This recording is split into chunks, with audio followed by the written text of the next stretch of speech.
লজ্জা নারীর ভূষণ, কিন্তু তীব্র কথার আঘাতে যদি কোনো নারী মানসিক ভারসাম্য হারিয়ে ফেলে, তাহলে কি সেই লজ্জার পর্দা ঢেকে রাখা উচিত আর মৃত্যুর দিকে এগিয়ে যাওয়া উচিত, না সেই লজ্জার পর্দাকে সরিয়ে দিয়ে এইসবের বিরুদ্ধে তীব্র প্রতিবাদ করা উচিত? তো বন্ধুরা, আজকে আমি সেরকমই একটি সিরিজকে আপনাদের সামনে এক্সপ্লেন করব। সিরিজটির নাম হলো লজ্জা। যদি আপনাদের এক্সপ্লেনেশনটি আমার ভালো লেগে থাকে, অবশ্যই একটি লাইক করে দিও আর আমার চ্যানেলটিকে সাবস্ক্রাইব করে নিয়ে পাশে থাকার বেল আইকনটি অবশ্যই প্রেস করে দেওয়ার অনুরোধ করব। তাহলে চলো শুরু করি। সিনহা পরিবার আর ওদের নতুন ফ্ল্যাটের গৃহপ্রবেশ। পার্থ সিনহা কিছুদিন আগেই নতুন গাড়ি, এখন আবার নতুন ফ্ল্যাট কিনেছে। জয়া সিনহা পার্থ সিনহার স্ত্রী। শ্রুতি সিনহা পার্থ আর জয়ার একমাত্র কন্যা। ইনি হলেন পার্থর মা। গৃহপ্রবেশ উপলক্ষে ছেলের কাছে এসেছেন। প্রচুর লোকজনের সাথে এসেছে পার্থর অফিস কলিগ দীপাঞ্জন এবং রুদ্র, আর তাদের স্ত্রী নন্দিনী এবং সরস্বতী। সবাই পার্থর নতুন ফ্ল্যাটের খুব প্রশংসা করছিল। দীপাঞ্জন পার্থকে জিজ্ঞেস করলো, এই ফ্ল্যাটটা কত স্কোয়ার ফিটের? পার্থর এক্সাক্ট স্কোয়ার ফিটটা মনে না পড়ায় জয়া বলে 2200 স্কোয়ার ফিটের। জয়ার কথাটা শুনেই পার্থ ঘর ভর্তি লোকের সামনেই জয়াকে নোংরা কদর্য ভাষায় অ্যাটাক করে। সবাই খুবই অবাক হয়ে যায় পার্থর এই ভাষা শুনে। জয়াও সবার সামনে প্রচণ্ড অপ্রস্তুত হয়ে পড়ে। পার্থ জয়াকে বলে সবার জন্য চা আর নাগেস্ট নিয়ে আসতে। মনমরা জয়া রান্নাঘরে গিয়ে কড়াইতে তেল দিয়ে ভাবতে থাকে তার উপর উপর সাজানো গোছানো স্বাচ্ছন্দ্যে ভরা জীবনের পিছনের গল্প। এই 15 বছরের বিবাহিত জীবনে তার মনে এক ফোঁটাও শান্তি নেই। প্রতি মুহূর্তে পার্থ এভাবেই নোংরা ভাষায় জয়াকে গালাগালি করে।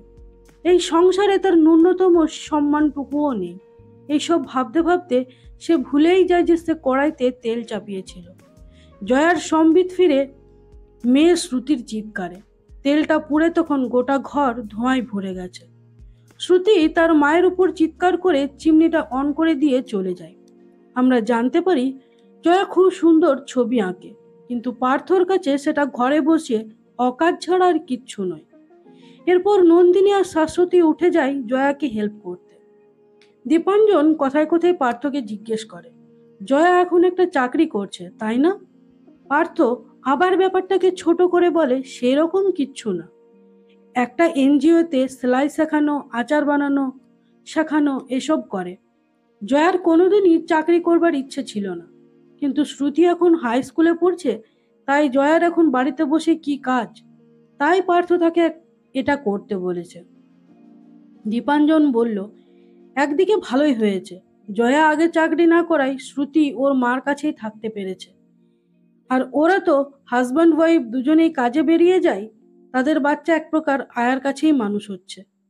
তখন পার্থ বলে, নেহাত জয়া আগে কখনো চাকরি করতে চায়নি, যদি চাইতো তখনও কিছুতেই অ্যালাউ করতো না। রুদ্র বলল, জয়া বলেই তোর সবকিছু মেনে নিচ্ছে, নন্দিনী বা শাশ্বতী হলে তোকে মজা দেখাতো। তোর এইসব চিন্তাভাবনা নন্দিনী বা শাশ্বতী কখনোই মেনে নিত না। পার্থ বলল, নন্দিনী বা সরস্বতী আমার বন্ধু বা কলিগ হতে পারে, আমার বউ নয়। দে আর নট মাই টাইপস। এখানে জয়ার মা এবং বোন টিয়াও ছিল। আমরা দেখি জয়ার চা দিতে এলে জয়ার আচার শেখানোর চাকরিটা নিয়ে ওর নিজের বোন টিয়াও ওকে ছোট করছে। অন্যদিকে শ্রুতিও নিজের ফ্রেন্ডদের কাছে ওর মায়ের ইংলিশ কম জানা বা ওর মায়ের অক্ষমতাগুলো খুব বড়াই করে বলছে। আড়াল থেকে জয়া সবটাই শুনতে পায়। ঠিক তখনই রান্নাঘরের কাজের মেয়ের চিৎকার শুনে সবাই সেখানে গিয়ে দেখে জয়া কড়াইতে কিছু চাপিয়েছিল, সেটাতে আগুন লেগে গেছে। আবার নিজের ভুলমনির জন্য সবার কাছে ছোট হতে হয় জয়াকে। এমনকি শ্রুতিও জয়াকে কথা শোনাতে ছাড়ে না। সারা দিন ধরে ঘটে যাওয়া ঘটনাগুলো জয়াকে ভীষণ আপসেট করে দেয়। সেই সময় জয়ার এনজিওর অফিসের হেড শর্মিষ্ঠাদি জয়াকে ফোন করে, বলে কাল তাড়াতাড়ি অফিস আসতে, বাইরে থেকে একজন ক্লায়েন্ট আসবে যিনি এই এনজিওতে ডোনেট করতে চান, তাই কালকের দিনটা খুব ইম্পর্টেন্ট। এনজিও থেকে ওনাকে যে গিফটটা দেওয়া হবে জয়ার উপরে দায়িত্ব দেন সেটাকে র্যাপ করে নিয়ে যাওয়ার। দীপাঞ্জন আর নন্দিনী পার্থ আর জয়াকে নিয়ে আলোচনা করছিল। পার্থর এরকম অসভ্যের মতো ব্যবহার আর জয়ার ভুলো মন, দুটোই সবারকার খুব চোখে লাগে। আমরা দেখি শ্রুতি তার মাকে একটুও সম্মান করে না, আর জয়ার মধ্যেও তার মেয়েকে শাসন করবার জোরটাও নেই। সবকিছুতেই সে যেন কেমন কুঁকড়ে রয়েছে। শ্রুতির তার মায়ের থেকে বাবার উপরই ভালোবাসাটা বেশি। সেই রাতে জয়া তার বন্ধুদের গিফট করা একটা ড্রেস পরে এলে পার্থ তাকে বলে এটাতে তাকে পাক্কা রাস্তায় দাঁড়ানো স্কটদের মতো লাগছে। পার্থর প্রত্যেকটা শব্দ জয়াকে ক্ষতবিক্ষত করে দিতে থাকে। পরের দিন সকালে জয়া অফিসের গিফটটা র্যাপ করে নেয়। সংসারের কাজ গুছিয়ে দেরি হয়ে যাবার জন্য জয়া পার্থকে রিকোয়েস্ট করলো যে তাকে এনজিওর অফিস অব্দি যাতে ছেড়ে দেয়। একটু বিরক্ত হলেও শেষমেশ পার্থ রাজি হয় জয়াকে ছেড়ে দিতে। রাস্তার সিগন্যালে একটা বাইকের সাথে পার্থর গাড়িটা ধাক্কা লাগায়।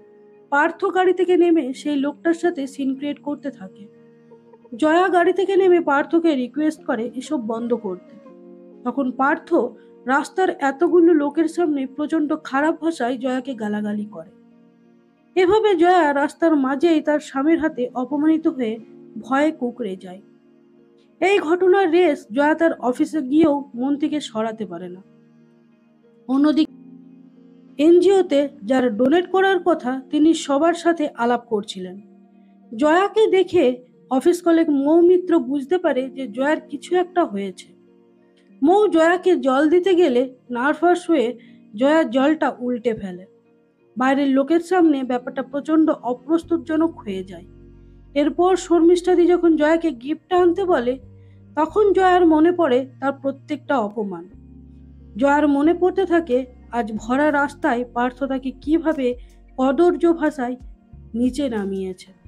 এসব ভাবতে ভাবতে একটু আনমনা হয়ে গেলে গিফটের ট্রেটা তার হাত থেকে পড়ে যায়। এর জন্য জয়াকে শর্মিষ্ঠাদির কাছ থেকেও কতগুলো কথা শুনতে হয়। অন্যদিকে মৌ জয়াকে বলে সে অফিস আসার সময় পুরো ঘটনাটাই দেখেছে। জয়া আর 5টা স্ত্রীর মতো মৌকে বোঝানোর চেষ্টা করে যে তার স্বামীর মাথাটা একটু গরম। মৌ জয়াকে বলে স্বামীর মাথাটা একটু গরম, মনটা খুব ভালো। এটা শুনতে শুনতে মেয়েরা মানুষ হয়ে যায়, কিন্তু ছেলেরা অমানুষই থেকে যায়। মৌ বলে শারীরিকভাবে অত্যাচার করাটা যতটা অপরাধ, সেরকম কাউকে কথার আঘাতে জাজরা করে দেওয়াটাও সমান অপরাধ। এটাও একটা ক্রিমিনাল অ্যাফেন্স। বাড়ি ফেরার সময় রাস্তায় জয়া সারা দিনের ঘটনাগুলো ভাবতে থাকে। ভাবতে ভাবতে একটা অটোর সামনে চলে আসে। অটোর ড্রাইভারের চিৎকারে সম্বিত ফিরে জয়ার। সেদিন রাতে জয়া খেতে বসেও না খেয়ে উঠে গেলে পার্থর মা তাকে জিজ্ঞেস করে নতুন বাড়ি গাড়ি ভরা সংসার পেয়েও জয়া সবসময় অখুশি থাকে কেন? পার্থ বলে একা একা থেকে বোধহয় ডিপ্রেস হয়ে যাচ্ছে। রাতে পার্থ জয়ার কাছে আসতে চাইলে এই প্রথমবার জয়া তাকে না বলে। নরম স্বভাবের জয়ার কাছ থেকে এই কথা শুনে পার্থ খুব অবাক হয়ে যায়। আবার কতগুলো খারাপ কথা শুনিয়ে পার্থ ঘর থেকে বেরিয়ে যায়। সারা রাত জয়া ঘুমোতে পারে না। ভোরবেলা উঠে জয়া পার্থকে বলে সে কিছুদিন আলাদা থাকতে চায়। হঠাৎ জয়ার এই কথা শুনে পার্থ প্রচন্ড অবাক হয়ে যায়। জয়ার এই সিদ্ধান্তের কথা পার্থ তার মাকে জানালে তার মা বলে জয়াকে একটা ডাক্তার দেখানো উচিত, ও সুস্থ নয়। এবার আমরা জয়ার বাপের বাড়িতে দেখি যে তার দাদাকে পার্থ ফোন করে এখনই সেখানে যেতে বলেছে। কিছু একটা হয়েছে বুঝতে পেরে সবাই চিন্তিত হয়ে যায়। জয়ার মাথা ঘুরতে থাকে। পার্থর বলা প্রত্যেকটা কথার আঘাত। কোনোভাবেই জয়া তা ভুলতে পারে না। ভয়ে লজ্জায় সে যেন কুঁকড়ে যেতে থাকে। জয়ার দাদা আর বৌদি এসে পৌঁছায় পার্থর ফ্ল্যাটে। পার্থ জয়ার দাদাকে বলে যে সে একজন সাইকিয়াট্রিস্টের সাথে অ্যাপয়েন্টমেন্ট করেছে। ওদের দুজনকেই জয়াকে সেখানে নিয়ে যেতে হবে। জয়া ডাক্তার দেখাতে না চাইলেও ওরা বুঝিয়ে সুঝিয়ে কোনো রকমে জয়াকে রাজি করায়। জয়াকে সাইকিয়াট্রিস্ট দেখানোটা জয়ার বৌদির একদম পছন্দ হয় না, কিন্তু পছন্দ না হলেও জয়ার দাদা পার্থকে সাপোর্ট করে, বলে জয়ার তো কিছু একটা হয়েছেই, দামি বাড়ি গাড়ি ভরা সংসার পেয়েও কোন মেয়ে এরকম করে। ওদিকে অফিসে গিয়ে পার্থ দীপাঞ্জনকে বলে জয়াকে এবার একটা সরকারি জায়গায় নিয়ে যেতে হবে, সাইকিয়াট্রিস্ট দেখাতে। সাইকিয়াট্রিস্টের কাছে গিয়ে ডাক্তারের ট্রিটমেন্ট করানোটা আসলে পার্থর উদ্দেশ্য নয়। পার্থ চায় যে জয়ার পাগলামি করলে তার পাগলাগরদে ঠাঁইটা কিরকম হতে পারে সেটা জয়া দেখে আসুক, তাহলে ওর পাগলামি করার নাটকটা একেবারেই চলে যাবে। সময় মতো জয়াকে নিয়ে তারা সরকারি সাইকিয়াট্রিস্টের কাছে নিয়ে যায়। সেখানকার পরিবেশ দেখে জয়া প্রচন্ড ভয় পেয়ে যায়। জয়ার দাদারও পরিবেশটা মোটেও ভালো লাগে না। সে বলে জয়াকে এখানে আনাটা একদম ঠিক হয়নি। টিকিট করানোর জন্য পার্থ আর জয়ার দাদার নাম লেখাতে গেলে মানসিক বিকারগ্রস্ত রোগীরা জয়াকে ঘিরে ধরে। প্রচন্ড ভয় পেয়ে জয়া পালিয়ে যায় সেখান থেকে। নাম লেখানো হলে পার্থ দেখে জয়া তার সিটে নেই। চারিদিকে খুঁজতে খুঁজতে তারা দেখে যে রাস্তায় জয়া পাগলের মতো দৌড়ে বেড়াচ্ছে। অনেকটা রাস্তা দৌড়ানোর পর ওরা জয়াকে ধরতে পারে। জয়া চিৎকার করে ওর দাদাকে বলে যে ও পাগল নয়। বাড়িতে ফিরে জয়ার একটা প্যানিক অ্যাটাকের জন্য শ্বাসকষ্ট হতে থাকে। জয়ার বৌদি জয়াকে সামলাতে গেলে এই অবস্থায়ও পার্থ ওর বৌদির সামনেই খারাপ খারাপ ভাষায় জয়াকে কথা শোনায়। এবার সবকিছু ঘটে যায় জয়ার বৌদির সামনে। জয়া অতিরিক্ত উত্তেজিত হয়ে সামনে থাকা ল্যাম্পসেটটা ছুটে মারতে যায় পার্থকে, কিন্তু সেখানে কোনো ক্রমে এসে পড়ে জয়ার মেয়ে শ্রুতি, আর ল্যাম্পসেটটা তার মাথায় লাগে। পার্থ জয়ার উপর আরো রেগে গিয়ে তার হাতটা শক্ত করে বেঁধে ওকে ঘরে তালাবন্ধ করে রাখে। আর সবাই মিলে শ্রুতিকে নিয়ে ব্যস্ত হয়ে পড়ে। শ্রুতিকে নিয়ে হসপিটালে যাওয়া হয়। মাথায় দুটো সেলাইও পড়ে শ্রুতির। প্রচন্ড রাগে পার্থ জয়ার দাদাকে বলে কোনো পাগলের সাথে সে তার মেয়েকে এভাবে আর ঘরে রাখবে না, তারা যেন তাদের বোনকে এখান থেকে নিয়ে যায়। পার্থ জয়ার বৌদিকে স্পষ্ট করে বলে দেয় যে আজ জয়ার ঘরের দরজা খোলা হবে না। জয়ার ঘরের ভিতর থেকে চিৎকার করতে থাকে, দরজা ধাক্কা দিতে থাকে, কিন্তু পার্থর মা টিভির সাউন্ডটা ফুল ভলিউমে দিয়ে চুপচাপ বসে থাকে। জয়ার বৌদি পার্থ আর শ্রুতির ব্যবহারে খুব অবাক হয়ে যায়। পার্থকে তার অবাক লাগে। একে তো তার এরকম খারাপ ভাষা, তার উপর জয়াকে সারা রাত ওই ঘরে আটকে রেখেছে। শ্রুতি বা কিরকম মেয়ে, একবারও তার মায়ের কাছে গেল না। জয়ার দাদা বলে পার্থ খুবই চালাক, সময় বুঝে জয়াকে আমাদের ঘরে গুছিয়ে দিচ্ছে। তখন জয়ার বৌদি বলল, বোনকে বাড়ি নিয়ে যেতে হবে বলে তুমি ওকে ঘাড়ে গোছানো বলছো? পরদিন সকালে পার্থ অফিসে বেরিয়ে যাবার পর জয়ার বৌদি জয়ার ঘরে আসে। দেখে বিধ্বস্ত জয়া হাত বাঁধা অবস্থায় করুণ মুখে বিছানায় বসে আছে। বৌদিকে দেখে জয়া ক্লান্ত স্বরে বলে, একটু জল দেবে বৌদি? জয়ার এই কথায় তার বৌদির মনটা একবারে কেঁদে ওঠে। আগের দিনের ঘটনার জন্য জয়া শ্রুতির কাছে এসে সরি বলে। জয়া শ্রুতিকে বলে সে যেন তার সাথে কিছুদিন তার মামা বাড়িতে গিয়ে থাকে, এখানে তার একা থাকতে অসুবিধা হবে তো তাই। তখন শ্রুতি বলে এখানে তার বাবা ঠাকুমা সবাই আছে, তার কোনো অসুবিধাই এখানে হবে না।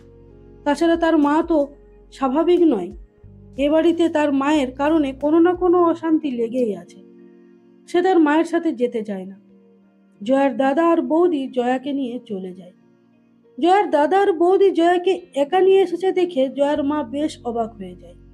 জয়া বাপের বাড়িতে আসা মাত্রই আলোচনা শুরু হয় যে জয়া রাতে থাকবে কার সাথে, শোবে কোথায়।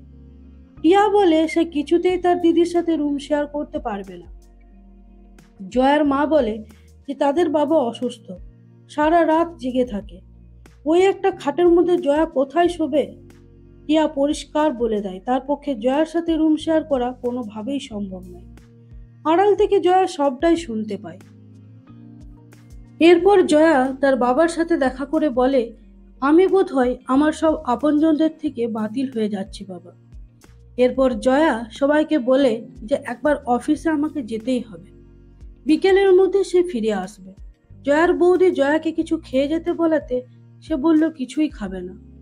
আত্মসম্মানী জয়া বাপের বাড়ি থেকে বেরিয়ে গোগ্রাসে বাইরে খাবার খেতে থাকে। অফিসে গিয়ে জয়া মৌকে সব ঘটনাটাই খুলে বলে। জয়া মৌকে বলে তাকে একজন সাইকিয়াট্রিস্ট দেখাতে, সে বুঝতে পারছে তার চিকিৎসার প্রয়োজন। অফিসের পর মৌ জয়াকে নিয়ে একটা কফি শপে যায়। মৌ জয়াকে বলে, তুই নিশ্চয়ই ইন্টেনশনালি এই কাজটা করিসনি।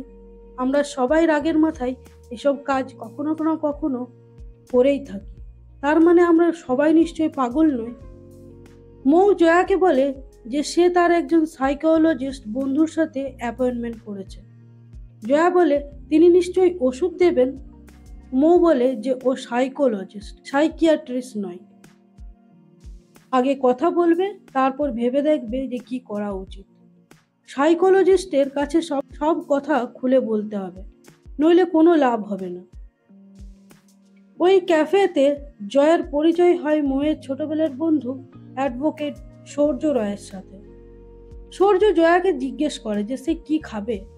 জয়া বলে সবাই যা খাবে ও তাই খাবে। সূর্য বলে আমরা কি খাবো সেটা আমাদের চয়েস হওয়া উচিত, এই এজেন্সিটা অন্য কারোর হাতে তুলে দেওয়া উচিত নয়। জয়ার মনে পড়ে যায় যে সে যখনই কোথাও খেতে গেছে তখনই জয়া কি খাবে সেটা সবসময় পার্থ বা শ্রুতি ডিসাইড করে দিয়েছে। জয়াকে কখনোই তারা জিজ্ঞেসই করেনি যে তার কি পছন্দ। কথাগুলো মনে করতেই জয়ার চোখে জল চলে আসে। জয়া বলে আমি চিলি পনির খাবো। এই প্রথমবার জয়া নিজের পছন্দটা কাউকে বলতে পারে। রাতে বাড়ি ফিরে জয়া লিভিং রুমে সোফাতেই শুয়ে পড়ে। কারোর কোনো অসুবিধার কারণ সে হতে চায় না। পরের দিন সকালে জয়া অফিস গেলে মৌ জয়াকে বলে যে সামনের বৃহস্পতিবার সে তার বাড়িতে কয়েকজনকে খেতে ডেকেছে, জয়াও যেন সেখানে যায়। সেদিন অফিসের পর জয়া মৌয়ের ঠিক করে দেওয়া সাইকোলজিস্টের কাছে যায়। তিনি জয়াকে জিজ্ঞেস করেন যে জয়ার উপর কোনো ডোমেস্টিক ভায়োলেন্স হয়েছে কিনা, ম্যারিটাল রেপ হয়েছে কিনা, বা তার স্বামীর কোনো এক্সট্রা ম্যারিটাল অ্যাফেয়ার আছে কিনা। জয়া সবকটা প্রশ্নের উত্তরেই না বলে। ডাক্তার বলেন তাহলে অসুবিধাটা ঠিক কোথায়। জয়া সমস্ত ঘটনাটা খুলে বলে। ডাক্তার জয়াকে কমফোর্টেবল করার জন্য অনেক কথা বলতে থাকে তার সাথে। অন্যদিকে পার্থর অফিস কলিগ দীপাঞ্জন দেখে যে পার্থ খুবই ডিস্টার্ব, তাই তারা সবাই মিলে একটা রেস্টুরেন্টে খেতে যাবে ঠিক করে। ওদিকে ডাক্তার জয়াকে জিজ্ঞেস করে আপনি কি ছোটবেলা থেকেই এরকম শান্তই ছিলেন। জয়া বলে আমি খুব মিশুকে ছিলাম, কিন্তু একটু ভীতুও ছিলাম। জয়া একটু একটু করে বলতে থাকে যে তার বোন বা দাদা তাকে ছোটবেলায় কিভাবে হিউমিলিয়েট করত। আশেপাশে সবাই তাকে বোকা বা ন্যাকা ভাবত। জয়া খুব ভালো গান গাইতে পারত, কিন্তু বিয়ের পর সে যখন রেওয়াজে বসেছিল প্রথমবার, তখন পার্থ তাকে খারাপ মেয়ে ছেলে বলে সম্বোধন করেছিল। সেটাই জয়ার শেষ গান গাওয়া। জয়ার মা তার মেয়েকে বোঝাতে থাকে পার্থর মতো ছেলে হয় না, সব পরিবারেই তো কিছু না কিছু সমস্যা থেকেই থাকে, তাই বলে কি কেউ সেটার জন্য বাপের বাড়ি চলে যায়। জয়া তার মেয়েকে ছেড়ে এসেছে বলেও তার মা তাকে দুটো কথা শুনিয়ে দেয়। বৃহস্পতিবার রাতে জয়া মৌয়ের বাড়ি পার্টিতে যায়। সেখানে সূর্য গান ধরলে জয়াও তার সাথে গলা মেলায়। জয়ার সুন্দর কণ্ঠস্বর দেখে সবাই অবাক হয়ে যায়। কেউ জানতই না যে জয়া এত ভালো গান গাইতে পারে। জয়া বাড়ি যেতে চাইলে মৌ সূর্যকে বলে জয়াকে বাড়ি ছেড়ে দিয়ে আসতে। সূর্য জয়াকে তার বাপের বাড়ির সামনে নামিয়ে দিলে উপর থেকে টিয়া সেটা দেখতে পেয়ে সূর্য আর জয়ার একসাথে একটা ছবি তুলে নেয়। বাড়ি ফিরে জয়া শ্রুতিকে বারবার ফোন করে। শ্রুতি বলে বাবা এখন খুব রেগে আছে, সে সময় মতো ঠিক ফোন করে নেবে। এরপর শ্রুতি ফোনটা কেটে দেয়। মৌ আর সূর্য বন্ধুত্বের হাত বাড়িয়ে দেওয়ায় জয়ার আবার প্রাণবন্ত হয়ে ওঠে ধীরে ধীরে। ওরা তিনজন মিলে একটা রেস্টুরেন্টে যায়। এদিকে দীপাঞ্জন, রুদ্র, পার্থ, নন্দিনী আর শাশ্বতীও সেই সেম রেস্টুরেন্টেই গেছিল। হঠাৎ করে রুদ্র, মৌ আর সূর্যর সাথে জয়াকে দেখতে পায়। ঘরোয়া জয়াকে বন্ধুদের সাথে রেস্টুরেন্টে আসতে দেখে ওরা অবাক হয়ে যায়। পার্থ উঠে যায় ওদের কাছে। সেখানে গিয়ে পার্থ সূর্যকে দেখিয়ে বলে, দেখো আমার বউয়ের নতুন বয়ফ্রেন্ড। এভাবে পার্থ সবার সামনে জয়াকে স্কট বলে আবার সম্বোধন করে। আর ধৈর্য ধরতে না পেরে সূর্য পার্থর কলার ধরে বলে, নেহাত আপনি জয়ার হাসবেন, না হলে এই হাতটা আপনার কলারে নয় আপনার গালে পড়ত। পরের দিন পার্থ জয়াকে ডিভোর্সের নোটিশ পাঠায়। মৌ জয়াকে বলে, পার্থ যখন উকিলের সাহায্য নিয়েছে তখন ওদের উচিত উকিলের সাহায্য ছাড়া এক পাও না চলা। পরের দিন জয়ার দাদা আর মৌ জয়াকে নিয়ে সূর্যর চেম্বারে যায়। সূর্য জিজ্ঞেস করে, জয়া কি চায়? জয়া একবার ওর দাদার আর একবার মুখের দিকে তাকায়। তখন সূর্য বলে যে এটা কোনো হোটেলের মেনু কার্ড নয়, যে আপনার দাদা বা মৌ আপনার হয়ে ডিসিশন নেবে। এটা আপনার জীবনের ব্যাপার, তাই সিদ্ধান্তটাও আপনাকেই নিতে হবে। অনেকক্ষণ ধরে সূর্য বলে যে জয়া কি চায়। জয়া বলে যে সে তার মেয়েকে চায়। সূর্য বলে যে পার্থ তার বিরুদ্ধে অনেকগুলো অ্যালিগেশন এনেছে। জয়া যদি তার মেয়েকে ফেরত পেতে চায় তাহলে সমস্ত অ্যালিগেশন জয়াকে ডিনাই করতে হবে। পার্থ জয়াকে মানসিকভাবে ভারসাম্যহীন বলেছে, তাই ওদেরকে প্রমাণ করতে হবে যে জয়া সেটা নয়। পার্থ বলে, মেন ইম্পর্টেন্ট প্রশ্ন হলো আপনি কি ডিভোর্সটা চান? জয়া বলে যে সে কেন চাইবে, তার এত বছরের সংসারটা ভেঙে যাক। পার্থও নিশ্চয়ই চায় না, এখন রেগে আছে তাই বলে হয়তো এরকম বলেছে। সূর্য বলে যে তাহলে ওদেরকে কোর্টে অ্যাপিল করতে হবে যে জয়া পার্থর সাথেই থাকতে চায়, ডিভোর্সটা সে চায় না। জয়া আবার সেই সাইকোলজিস্টের কাছে যায়, দেখা করে। জয়ার ভয় হয় যে তার এই সাইকোলজিস্টের দেখানোর ব্যাপারটা নিয়ে পার্থ তাকে পাগল প্রমাণ করার চেষ্টা করবে না তো। সাইকোলজিস্ট বলে, মেয়েকে সামলানোর জন্য থেরাপি করলেই কেউ আনফিট হয়ে যায় না, আর তাছাড়া ভালো লয়ার হলে ঠিক ব্যাপারটা সামনে নেবে। সাইকোলজিস্ট জয়াকে জিজ্ঞেস করে যে পার্থ তাকে ঠিক কি কষ্ট দিত। জয়া বলে, কথা। শুধুমাত্র নোংরা কথার আঘাতে একজন মানুষকে যে কতটা ক্ষতবিক্ষত করে দেওয়া যায়, মানসিকভাবে কতটা বিপর্যস্ত করে দেওয়া যায়, পার্থ আর জয়া তার আদর্শ উদাহরণ। এরপর জয়া সূর্যর সাথে দেখা করে। সূর্য বলে, ব্যক্তিগত কথা বাইরের লোকের সামনে বলতে কারোরই ভালো লাগে না, কিন্তু ব্যক্তিগত কোনো কিছুকে যখন কোর্টে টেনে নিয়ে যাওয়া হয় তখন সেটা আর ব্যক্তিগত থাকে না। তাছাড়া ওরা জয়ার বিরুদ্ধে এই অ্যালিগেশনও এনেছে যে ওরা নাকি জয়ার দ্বারা ডোমেস্টিক ভায়োলেন্সের শিকার। আসলে শ্রুতির মাথা ফেটে যাওয়ার ব্যাপারটা ওরা এনক্যাশ করতে চাইছে। সূর্য জিজ্ঞেস করে যে জয়া তার মেয়ের সাথে যোগাযোগ করার চেষ্টা করেছিল কিনা। জয়া বলে যে তার সাথে শ্রুতির একবারই ফোনে কথা হয়েছে, তারপর শ্রুতি নিজেই ফোন করবে বলেছিল কিন্তু আর করেনি। জয়া বলে সে কিছুতেই তার বিয়েটাকে ভাঙতে চায় না। সে সূর্যকে জিজ্ঞেস করে যে তার সংসারটা বাঁচবে তো। সূর্য বলে যে বন্ধু হিসেবে সে জয়াকে বলবে ওই বিয়েটা টিকে না থাকাই উচিত, তবে জয়ার অ্যাডভোকেট হিসেবে সে অবশ্যই চেষ্টা করবে সবকিছু ঠিক করার। পরের দিন ওদের কেসের প্রথম ডেট। বেরোবার সময় জয়ার বৌদি জয়াকে অনেক সাহস জোগাবার চেষ্টা করে। জয়া বলে যে তুমি আমার জন্য কত ভাবো বৌদি। তখন ওর বৌদি বলে, আমার সন্তান না হওয়ার জন্য সবাই যখন আমাকে প্রচণ্ড রকমের কথা শুনিয়েছিল, একমাত্র তুমিই ছিলে যে আমাকে এই বিষয়টা নিয়ে একটা কথাও শোনাওনি। তাই আজকে সে জয়ার পাশে থাকবে না সেটা কি করে হতে পারে। এরপর জয়া কোর্টে যায়। সেখানে প্রথমেই তার দেখা হয় পার্থ আর শ্রুতির সাথে, কিন্তু পার্থ তো দূরের কথা, শ্রুতিও জয়াকে অ্যাভয়েড করে। কোনো কথা না বলেই ওরা কোর্টরুমের ভিতর দিকে এগিয়ে যায়। পার্থর অ্যাডভোকেট অর্জুন প্রথমেই ডেকে নেয় পার্থর বাড়ির কাজের মেয়ে দোলাকে। জয়ার ব্যাপারে তাকে জিজ্ঞেস করতে সে বলে এমনিতে জয়া বৌদি খুবই ভালো, কিন্তু ইদানিং সবকিছুই ভুলে যাচ্ছে। ওনার জন্য বাড়িতে দুবার আগুন লেগে গেছিল। এরপর অ্যাডভোকেট অর্জুন পার্থর মাকে কাঠগড়ায় ডাকে।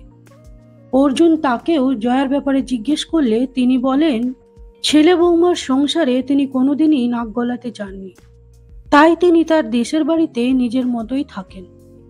পার্থর গৃহপ্রবেশ উপলক্ষে সে ছেলের বাড়িতে এসে দেখেছেন যে ছেলের বাড়িতে কোনো স্ত্রী নেই। দামি বাড়ি গাড়ি কোনো কিছুই জয়াকে আনন্দ দিতে পারেনি।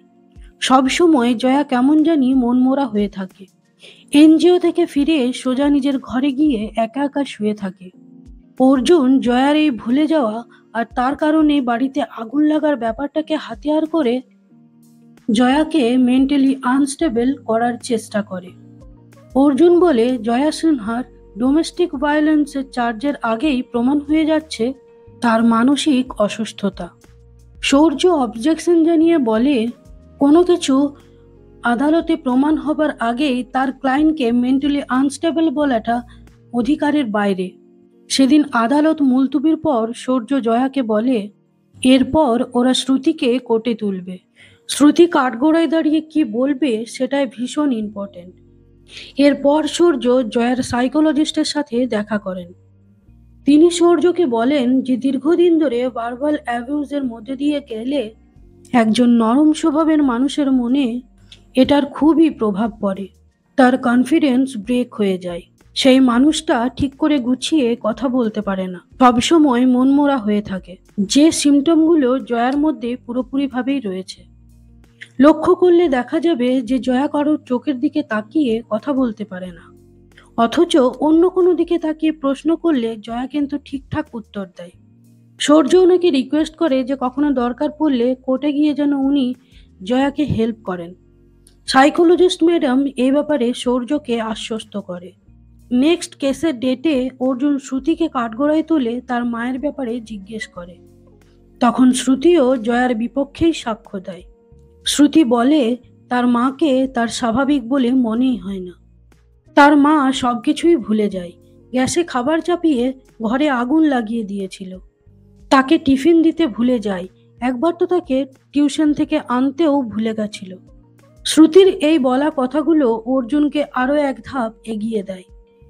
অর্জুন বলে যে জয়া সিনহা তার স্বামী এবং সন্তানকে নিয়ে সংসার করতে চাইছেন, কিন্তু যিনি এ সমস্ত বেসিক জিনিসগুলো ভুলে যায় তার কি সংসারে আদৌ কোনো মন আছে? এই জন্যই তার ক্লায়েন্ট পার্থ সিনহার 100% অধিকার আছে তার মেয়েকে একটা সুস্থ জীবন দেওয়ার। কোর্ট মুলতুবির পর জয়া শ্রুতির সাথে কথা বলার চেষ্টা করে।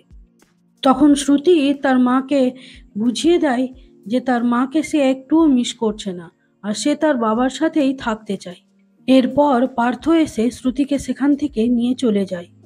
জয়া অবাক হয়ে দেখতে থাকে তার মেয়ের আচরণ। সূর্য জয়াকে বলে যে এটা পরিষ্কার যে শ্রুতি জয়ার সাথে থাকতে চায় না।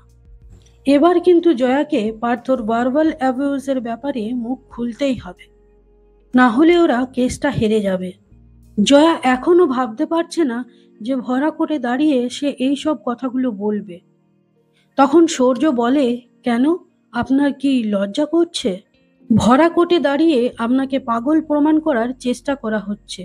বলা হচ্ছে যে আপনি নাকি আপনার মেয়েকে মানুষ করার যোগ্যই নন। 15 বছর সংসার করবার পরও আপনাকে আপনার স্বামীর সাথে থাকবার জন্য ভরা কোর্টে দাঁড়িয়ে ভিক্ষা চাইতে হচ্ছে। কোর্টে দাঁড়িয়ে আপনার মেয়ে বলছে যে সে আপনার সাথে থাকতে চায় না। একটা ভরা রেস্টুরেন্টে আপনার স্বামী আপনাকে যা নয় তাই ভাষায় গালাগালি করছে, তখন আপনার লজ্জা করছে না? অথচ সেই লোকটাই আপনাকে কি কি স্ল্যাম ল্যাঙ্গুয়েজে অপমান করেছে সেটাই বলতে আপনার লজ্জা করছে। আগে আপনাকে ভালো করে বোঝা উচিত যে কি কারণে লজ্জা পাওয়া উচিত আর কি কারণে লজ্জা পাওয়া উচিত নয়। সূর্যর কথাগুলো শুনে জয়া কান্নায় ভেঙে পড়ে। বাড়িতে ফিরলে জয়ার মা তাকে বলে যেভাবেই হোক প্রয়োজন পড়লে পার্থর হাতে পায়ে ধরেও তাকে তার সংসারটা বাঁচাতেই হবে। তখন জয়া তার মাকে বলে শ্রুতি যদি তার সাথে থাকতে চাইতো তাহলে সেটাও সে করত, কিন্তু তার মেয়েই যখন তাকে চায় না আর ওরা কেউই যখন তাকে চায় না, তাহলে এবার সে নিজের সম্মানটা বাঁচাক। সে তো পাগল নয়, সে তো মানসিক ভারসাম্যহীন নয়। আর মানসিক অবসাদ যদি কিছু হয়েও থাকে সেটা কি কারণে হয়েছে সেটা কি কখনো কেউ জানতে চেয়েছে? তার মা কখনো জানতে চেয়েছে? জয়া সবসময় ভেবে এসেছে যে তার মা অন্তত তার কাছে জানতে চাইবে যে জয়ার কি হয়েছে, কি কারণে তার এই মানসিক অবসাদ। কিন্তু তিনি কখনোই সেসব জানতে চাননি। শারীরিক আঘাতের দাগগুলো হয়তো একদিন মুছে যায়, কিন্তু মানসিক আঘাতের দাগগুলো সারা জীবন স্মৃতি হয়ে থেকে যায়। জয়া যখন বলে যে তাকে তার স্বামীর কাছ থেকে কি কি গালাগালি, কি কি ভাষা শুনতে হয়েছে, তখন তার বাপের বাড়ির লোকজনরা বুঝতে পারে জয়ার মানসিক অবসাদের কারণটা আসলে কি। নেক্সট কেসের ডেটে সূর্য কোর্টে বলে, আইপিসি 509 ধারা অনুযায়ী কোনো ক্রিয়া বা শব্দ দ্বারা যদি কোনো নারীর সম্মানহানি করা হয়, সেটা আইনত দণ্ডনীয় অপরাধ। এছাড়াও আইপিসি 294 অনুযায়ী কোনো অবসেন্স ওয়ার্ড বা অ্যাক্ট ক্রিমিনাল অফেন্স। আর এক্ষেত্রে যেহেতু দুটোই বৈবাহিক সম্পর্কের মধ্যেই হয়েছে, সেই কারণে এটা ম্যাট্রিমোনিয়াল ক্রুয়েলটি। 15 বছর ধরে তার ক্লায়েন্ট জয়া সিনহার উপর তার হাজব্যান্ড পার্থ সিনহা মানসিক এবং শারীরিক অত্যাচার করে এসেছে। তাই সে মহামান্য আদালতের কাছে আইপিসি 509, 294 এবং 498 এ ধারা অনুযায়ী মামলা শুরু করার আর্জি জানাচ্ছে। জয়ার পক্ষ থেকে এই পাল্টা জবাবের জন্য তার হাজব্যান্ড পার্থ একেবারেই প্রস্তুত ছিল না। তাকে দেখে আমরা বুঝতে পারি যে সে বেশ ঘাবড়ে গেছে। আর এই প্রথমবার জয়া সাহসের সাথে পার্থর চোখে চোখ রাখে। এখানেই আমাদের লজ্জা ওয়েব সিরিজের সিজন 1টি শেষ হয়ে যায়। এরপর জয়ার জীবনে কি হতে চলেছে সেটা জানতে হলে আমাদের ওয়েট করতে হবে লজ্জা সিজন 2 এর জন্য। তো বন্ধুরা, আমার এই এক্সপ্লেনেশনটি কেমন লাগলো অবশ্যই আমাকে কমেন্ট করে জানাবে। আর দেখা হচ্ছে নেক্সট কোনো ভিডিও নিয়ে। ততদিন পর্যন্ত থ্যাংক ইউ।